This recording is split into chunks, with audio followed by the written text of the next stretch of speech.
Hello friends, இது வந்து rework முடிஞ்சது. இன்டீரியர் என்னன்னு சோனிக் ஆடியோவுடைய சப்பு ப்ளஸ் பிடி யூஸ் பண்ணியிருக்குது. சோனிக் ஆடியோவோட சரௌண்ட் ப்ளஸ் சென்டர் இதில் யூஸ் பண்ணியிருக்குது. பென்ட்ரைவ் போர்டு வந்து பழசே யூஸ் பண்ணியாச்சு. பழைய பென்ட்ரைவ் போர்டு தான். டிரான்ஸ்ஃபார்மர் பழைய டிரான்ஸ்ஃபார்மர் தான். பவர் செக்ஷனும் பழசு தான். கேஎம்எஸோட 4 பிட்டு ஃப்ரிட்ஜ் மோனோ போர்டு தான் வந்து ஏற்கனவே லெஃப்ட் ரைட்டுக்கு யூஸ் பண்ணியிருந்தேன். அதை இப்போ வந்து சப்புக்கு மாற்றிட்டேன். கேஎம்எஸ்ஸோடைய சவுண்டு 6x2 யூஸ் பண்ணியிருந்தேன். 4 லெஃப்ட் ரைட் வர்ற மாதிரி வச்சுருந்தேன். இப்போ வந்து அதை வந்து இதாக மாற்றிட்டேன், சரௌண்டாக மாற்றியாச்சு. எக்ஸ்ட்ரா ஒரு சவுண்டு 6x வந்து சென்ட்ரு வாய்ஸ்க்காக போட்டிருக்குது.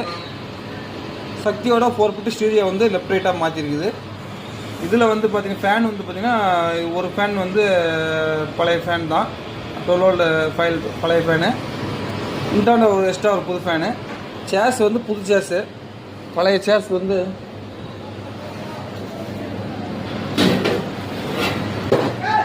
இதாங்க ஃப்ரெண்ட்ஸ்,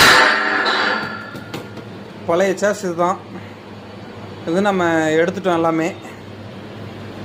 இதிலேருந்து எடுத்த பொருள் மீதி இதிலேருந்து ஸ்பீக்கர் சாக்கெட்லாம் யூஸ் பண்ணலை.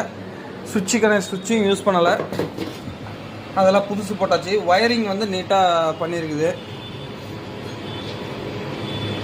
ஒயரிங் வந்து பார்த்திங்கன்னா பவர் செக்ஷனுக்கு பூராமே பார்த்திங்கன்னா 1² mm ஒயர் தான் போட்டிருப்பேன். 1² mm ஒயர் போட்டிருக்கு. ப்ரீ செக்ஷனுக்கு மட்டும் நம்ம வந்து HD ஒயர் யூஸ் பண்ணியிருக்கிறேன். ஹம்மிங் நாய்ஸ் துளி கூட இருக்காதுங்க ஃப்ரெண்ட்ஸ். இந்த மாதிரி யாருக்கா தேவைப்பட்டால் கான்டாக்ட் பண்ணுங்கள். ரீஒர்க்னாலும் பண்ணிக்கலாம்.